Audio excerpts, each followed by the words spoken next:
Hello à tous, j'espère que vous allez bien. Bienvenue sur ma chaîne pour une nouvelle vidéo. Alors aujourd'hui, on va parler de comment développer son projet et ça peut vous aider, peu importe que ce soit un projet financier, personnel, professionnel.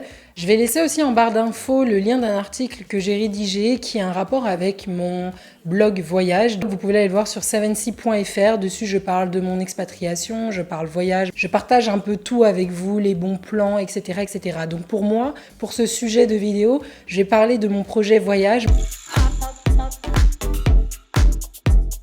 Alors la première chose que je peux vous conseiller quand vous démarrez un projet, c'est de vous poser les bonnes questions et de vraiment décortiquer ce projet. Par exemple, moi, pour mon projet d'expatriation, c'était un rêve de pouvoir vivre à l'étranger depuis longtemps. C'était peut-être pas un rêve, le Canada, mais en tout cas de vivre à l'étranger. Et j'ai dû décortiquer ce rêve pour pouvoir vraiment, entre guillemets, l'amener à un projet concret. Donc il faut se poser vraiment les bonnes questions. Pour quand, comment, quand ? Ça, c'est vraiment important de savoir pour quand vous voulez réaliser ce projet, de vous mettre un objectif, comment vous allez le réaliser et quand est-ce que vous allez démarrer les petites étapes qui vont vous amener à vraiment accomplir ces objectifs pour réaliser ce projet. Donc par exemple, moi, quand j'ai décidé qu'on allait s'expatrier, c'est quelque chose qu'on savait depuis très longtemps. On s'était dit, ouais, il faut qu'on aille vivre à l'étranger quoi qu'il arrive. Par contre, on ne s'était pas encore renseigné sur comment on allait faire au niveau pratique, les demandes de visa, les réglementations par rapport à ce pays, etc. On ne s'était pas mis non plus vraiment de limites parce que pendant plusieurs années, on a travaillé pour mettre de l'argent de côté pour pouvoir réaliser ce projet. Donc on s'était dit, franchement, il faut qu'au bout d'un moment, on parte. Mais pour l'instant, notre objectif, c'était vraiment de mettre un maximum de côté pour ne pas partir avec juste 1000 balles sur le compte. Et si tu arrives des embrouilles, une fois arrivé sur place, tu fais comment? Donc on a vraiment décortiqué notre projet. Et pour vous donner l'exemple pour moi de l'expatriation, je ne sais pas si certains qui regardent cette vidéo seront intéressés par le voyage ou l'expatriation, mais ça pourrait du coup vous aider, sinon vous pouvez l'appliquer à n'importe quel cas. Sachez que on a dû se poser la question de ok, où on veut partir? Parce que ça, c'est très important de vouloir partir à l'étranger, mais as-tu vraiment une destination privilégiée? Parce qu'il y a des personnes qui rêvent d'un pays depuis très longtemps et ils savent déjà, et puis il y en a d'autres, juste ils veulent partir parce que ils ont envie de vivre une certaine aventure, mais ils savent pas encore où. Donc il faut savoir où, dans quel pays, dans quelle ville, par exemple. Ça, c'est très important. Nous, quand on a ciblé le Canada, on s'est dit, ouais, on va aller au Canada, mais au bout d'un moment, en fait, 9 mois avant, on s'est dit, il faut peut-être commencer à choisir une ville parce que la date, elle se rapproche et il faudrait qu'à partir de tel moment, on prenne notre billet pour vraiment y aller.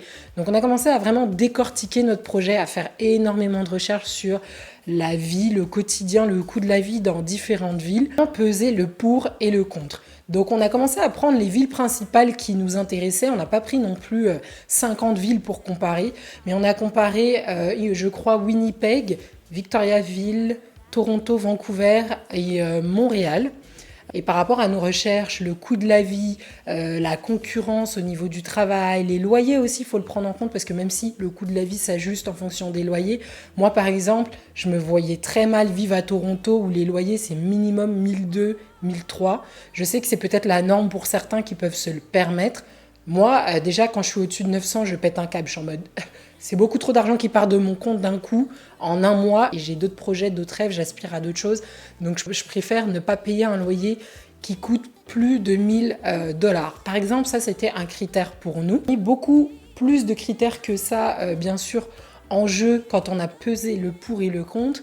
Mais ça, c'est un exemple de quand vous démarrez un projet, il faut vraiment décortiquer ce projet. C'est bien d'avoir le final, le gros projet, acheter une maison où je vais devenir propriétaire de tel ou tel business, où je vais, je sais pas, commencer mon entreprise, peu importe votre projet. Mais maintenant, ça c'est le but final qu'il faut atteindre. Maintenant, il faut vous mettre des petits objectifs pour arriver à ce but final. Posez-vous bien ces questions pour quand je vais réaliser ce projet. Si vous pouvez vous mettre une espèce de deadline, c'est encore mieux parce que ça va éviter que les choses traînent pendant des mois, voire des années. La deuxième chose qu'il faut absolument faire si tu veux que ton projet se réalise, c'est investir. Peu importe quel est ton projet, financier, professionnel, projet de voyage, d'expatriation, même ton projet de réalisation de famille, d'un achat immobilier, peu importe ce que c'est, de devenir auto-entrepreneur. Chaque Projet, peu importe ce que c'est, demande de l'investissement, que ce soit de l'investissement de temps, d'argent, d'énergie, peu importe, il va te falloir de l'investissement parce que ça ne va pas se faire tout seul. Tu peux pas t'asseoir là, dire ouais, j'ai une idée, je vais faire ça. Ouais, mais tu t'investis ni en temps, ni en recherche, ni en argent, ni en rien du tout, donc ça va pas arriver en fait. Il va falloir que tu bâtisses ton projet et aussi que tu t'investisses là-dedans. Personne ne va le faire pour toi mieux que toi-même. Moi, je vais pas vous mentir, pour notre projet d'expatriation, ça nous a pris de travailler pendant des années. Mais il y a des gens qui ont le même projet que moi qui le font en 6 mois. En 2 mois, ils prennent leur argent parce qu'ils ont déjà des sous de côté, ils ont le visa et ils partent. Sauf que nous, on s'est dit, on va pas partir comme des fous en fait. On va se renseigner un max sur le pays, les lois, les réglementations, etc. Parce qu'il y a beaucoup qui font l'erreur, par exemple. C'est pour ça que je dis que ça demande de l'investissement. Et il y a bon nombre de personnes que je vois dans les groupes Facebook d'expatriés qui font pas de recherche, qui sont au courant de rien et qui arrivent et en fait se heurtent à une réalité qui est pas la même. Ou au contraire, ils se font avoir. Comme par exemple, il y a pas longtemps, j'ai vu une fille dans un groupe Facebook qui a laissé un petit message par rapport au fait qu'elle devait venir faire un stage au Canada pendant 6 mois. Et elle a dit que en fait, elle voulait savoir comment elle pouvait s'arranger, je crois, au niveau des banques, parce que son stage est non rémunéré. Et en fait, quand j'ai lu ça, ma mâchoire, elle est tombée parce que je me suis dit, ça, c'est l'exemple typique de la personne qui n'a pas pris assez de temps pour se renseigner, qui est peut-être allée trop vite, qui n'a peut-être pas eu le temps aussi, parce qu'en fait, ici, la loi stipule qu'au bout de 2 mois de stage, tu es censé être rémunéré. Et combien d'Européens, surtout de Français, se font avoir par les entreprises ici, parce que de toute façon, c'est de la main-d'œuvre gratuite, donc bien sûr, ils vont pas te dire « Ah, mais tu sais que légalement, normalement, on est censé te payer. » Ben non. Toi, tu es là avec ton petit papier de stage que tu vas absolument faire signer pour ton école, donc tu es pressé, tu penses pas « Ouais, mais en fait, la réglementation, c'est comment dans ce pays-là ?» Les gens se posent pas assez les bonnes questions parce qu'ils ne prennent pas le temps de faire des recherches, de fouiner, de s'informer, de se former. Parce que, en fait, vous allez vous faire avoir, peu importe le projet, même si c'est un projet immobilier, crois-moi que si tu te renseignes pas, en fait, les gens, ils vont t'avoir parce que ce qu'ils veulent à la fin, c'est ton argent. Troisième chose que je conseille, c'est vraiment d'aller chercher des ressources. De la formation, du mentorat, de l'information, peu importe en fait. Allez chercher des ressources qui vont pouvoir vous aider dans votre projet. Dans mon projet d'expatriation, j'ai pas pris de formation en ligne, mais ce que j'ai fait, c'est que je suis allée chercher des ressources sur des sites comme pvtis.net. Il faut aller chercher les ressources au bon endroit, parce qu'au bout d'un moment, poser des questions dans des groupes Facebook où il y a des gens, parfois, ils donnent des réponses. En fait, ils savent même pas mieux que toi. C'est peut-être pas la meilleure façon de faire, par exemple, dans un projet d'expatriation. Allez voir les sites gouvernementaux. Allez voir les sites officiels de chaque pays, en fait.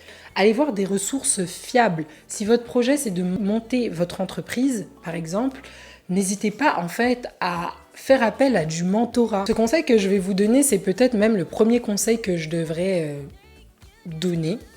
C'est vraiment de croire en votre projet. Peu importe ce que c'est, peu importe si c'est quelque chose de peu commun, peu importe si c'est quelque chose qui paraît irréalisable, tu seras peut-être le premier à le faire et tu vas surprendre les gens autour de toi. En fait, sois ton propre fan, sois ton propre supporter, crois en ton projet parce que beaucoup de gens autour de toi te feront parfois douter. Mais au fond, par exemple, ma mère, elle est en mode pourquoi tu veux partir? Pourquoi? Mais c'est une mère, tu vois. Forcément, elle veut que tu restes à côté d'elle, elle veut que tu grandisses, que tu vieillisses avec elle. Et c'est drôle parce qu'elle m'a dit, tu devrais peut-être voir si tu peux aller à Londres, tu sais, c'est à côté.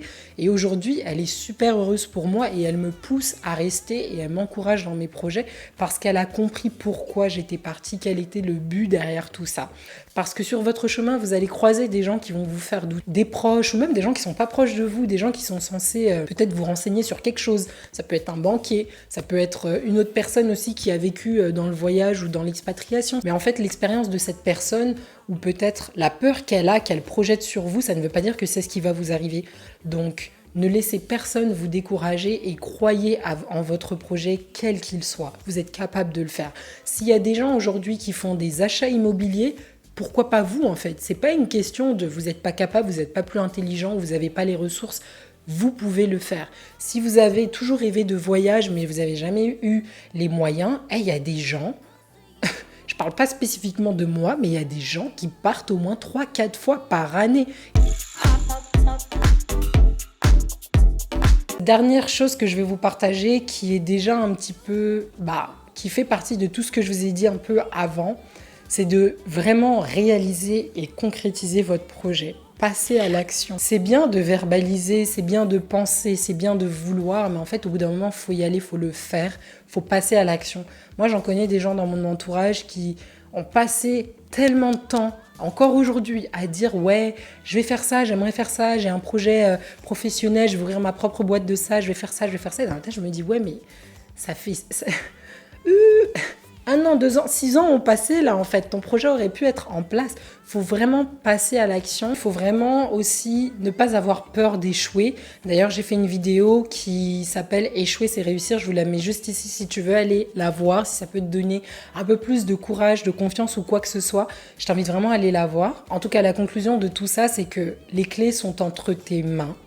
C'est toi qui sais ce que tu souhaites faire, où est-ce que tu veux amener ton projet. Donc, il faut que tu fasses ta part. J'espère que cette vidéo t'aura motivé à démarrer, si ce n'est pas encore le cas, ton projet, à te mettre des objectifs, à décortiquer ton projet, à aller chercher les ressources qu'il te faut, à passer à l'action. Et puis, je te souhaite vraiment de réaliser ce qui, pour toi, est la chose qui te rendra la plus heureuse sur cette terre. J'espère vraiment que cette vidéo, elle vous aura motivé. Rien n'est une excuse pour ne pas commencer, pour ne pas y arriver. Si ça t'a plu, je t'invite à laisser un petit pouce bleu à cette vidéo et je te dis à mercredi prochain pour la prochaine vidéo. Bye!